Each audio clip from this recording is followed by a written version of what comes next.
The morning. We're talking to Dr. Bobby Lovett, a professor of history at Tennessee State University and also the founder of the Afro-American Culture and History Local Conference. And of course, Dr. Lovett, before we had our first commercial break, you were giving us some information relative to some of the things that you are going to have at your conference in February the 14th, Valentine's Day. Valentine's Day. Is it not? And of course, what we'd like to do now is to recognize that while you are involved in bringing together this local conference, you've also produced a very, very significant piece of information relative to local history. And I speak specifically in reference to your book, the African American in Nashville, over a specific time. You've got that timeline from 89 or 39. 1780. 80 to 1930. 1930. So let's have you to give our audience some information relative to some of the research that you found in that area, since this has to do with local history, and this will sort of reinforce some of the things that they might find out at your conference. Right. Well, let me say that, you know, Nashville has a very rich history, and the African American community was here from the beginning in 1780. So its history is just as long as any other segment of the city's history is. When we started the local conference on Afro-American culture and history in September of 1981, there were about 4 or 5 of us who met for lunch, including Maydeen Eberline, Linda Wynn, myself, Lois McDougall, who's now retired from Tennessee State University. And we came up with the idea that there was a need for people to know more about this rich history. And one way to do that was to have a conference once a year just for the ordinary public. And so there's everybody there, from high school students to teachers to the elderly. We have handicap access, we have parking. That's why we provide lunch, because we wanted people to know about this rich history. And then we wanted them to become engaged in researching some of this history themselves. And about that time also I started to researching more in depth the history of African American Nashville with the intention of one day writing a book. And it took me about 15 years to finish it up, because the sources for African American history are very scarce, and it's very difficult to put them together. But the book that I published in 1999 by the University of Arkansas Press, The African American History of Nashville, which is available at all of the bookstores in the city, or you can get it on Amazon.com, or you can call the University of Arkansas Press and order it by mail. But that book really includes a tremendous amount of detailed information. And the reason I did it in such detail is because most of us in Nashville did not know the details. We knew the outline of that history, but we did not know all the dates, the names, the places, the events. And so it's quite a detailed publication. Let me say that if people will go to the Tennessee State University website, tnstate.edu,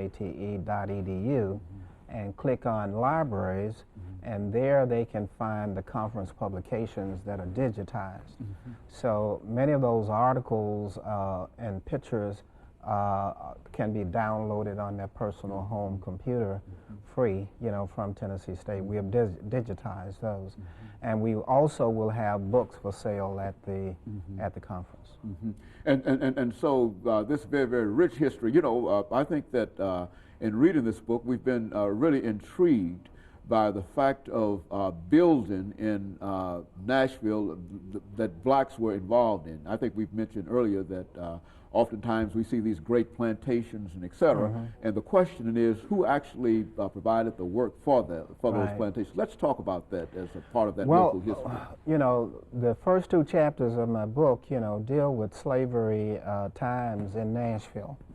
And we do talk a little bit about the slave artisans. You know, what did they do in Nashville? What were their jobs? What kind of occupations? What kind of skills did they have? And few people know that over 80% of the skilled artisans and craftsmen in the South during the slavery times were African Americans. So they were the carpenters. They were the persons who made the bricks and laid the bricks. They were the brick masons. They were the stone cutters who cut limestone out of the ground and shaped it, and they were the stone masons. They were coopers who made the barrels. They were wheelwrights who made carriages and wagons. They were the blacksmiths, and they were the ones who made the iron. And few people know that Nashville was an iron center during slavery times, and Middle Tennessee, up to the plateau, was the so-called Iron District.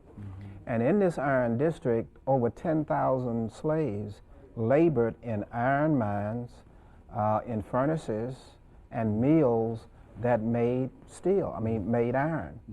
And in Dixon County next to us, for example, there was a village there. Over 300 slaves lived in that village, all slave village, under Montgomery Bell, that made the iron products. And from that iron, they made stoves, they made pots, pans, the tools, utensils, farm implements were made from that particular iron that those slaves, smelted using the lumber and the charcoal that they took out of the forest and so on. So all of the barbers in Nashville were African American. There were no white barbers. All barbers were African American during that particular time. And they owned the barber shops where you went to get a shave, a haircut, and a bath. And some of the barbers, like Frank Parrish, would pull your teeth for $1 extra. So they were very skilled people who lived in Nashville. And the only pharmacist, if you wanted to call him a pharmacist, in fact was a slave who made so much money, eventually his master freed him. And he had a shop on Church Street. And most of his medicines, of course, were home remedies and roots and herbs. But it was frequented by the best families in the city. That's where they went when somebody got sick. They went to this slave shop, and he supplied whatever herb or roots or the home remedies that they thought they needed to get well. And they trusted in him that they would get well. You know, Dr. Lovett, we're coming up to our second commercial break, and I think the story that you've given us here is quite different from our ordinary view of slavery. Generally, I think you've mentioned slavery, but you've not said anything about cotton. You've not said anything about the agricultural production, which indicates that slaves were involved in many more things outside of agricultural production. Of course, we'll talk about that when we come back during the second segment. We'll be back with our audience following this.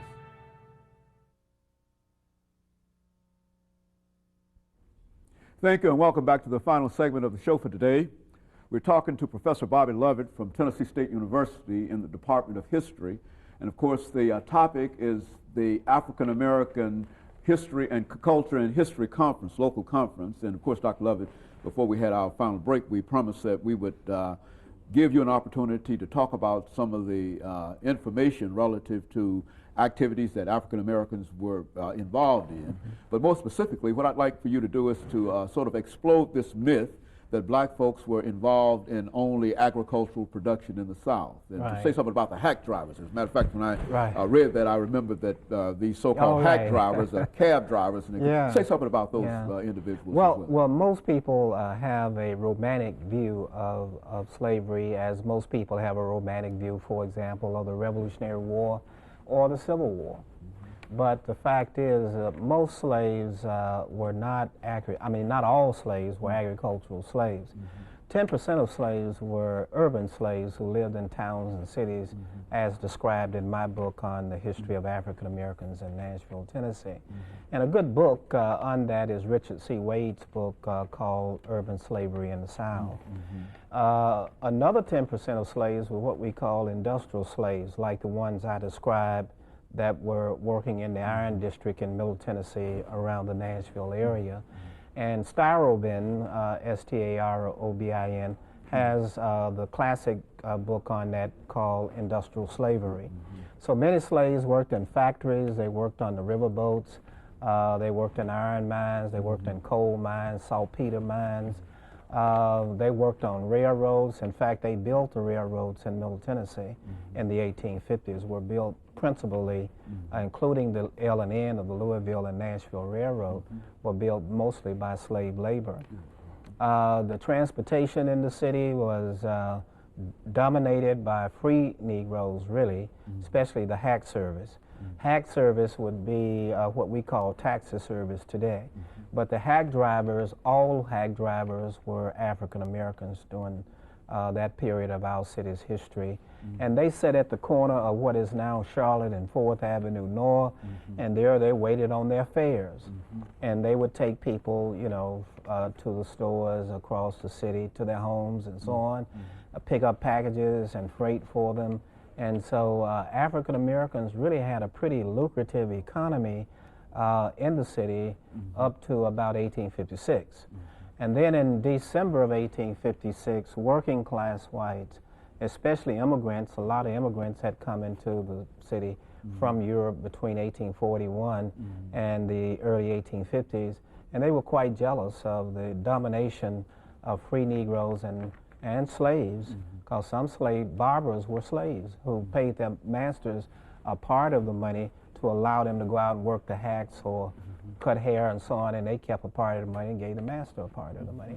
And so as a result of that, there was a riot in December, late December 1856, and a lot of African Americans fled town, the free Negroes, moving to Cincinnati, the free state of Ohio.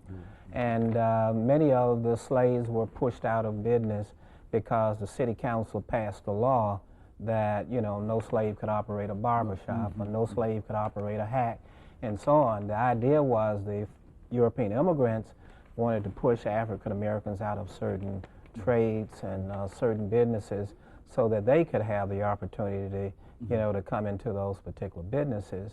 And many of those businesses today are dominated by European Americans, not African Americans.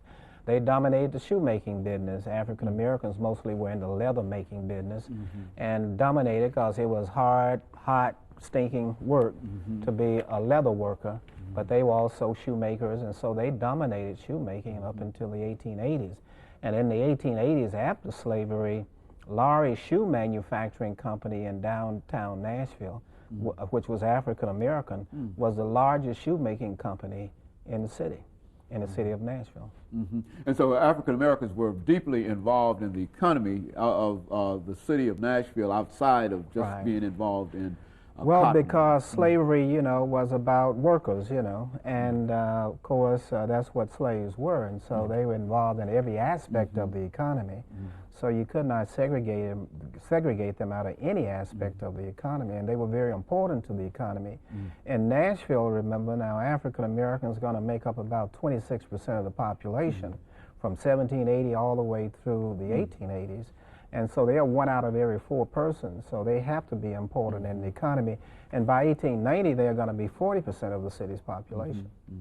And so all of this is found in local history and found in much of this information, of course, is found in your book. In my book. But as well as local history of Nashville and That's whatnot. correct. So this, right. And of course, Dr. Lovett, let me thank you over the last minute that we have for bringing by that excellent information today. As we said before, we've had many opportunities to talk to people about the African American in Nashville. We've talked about your book, and folks have been impressed by that book, and we think that it's a very, very good statement in terms of some of the activities that African Americans have been involved in.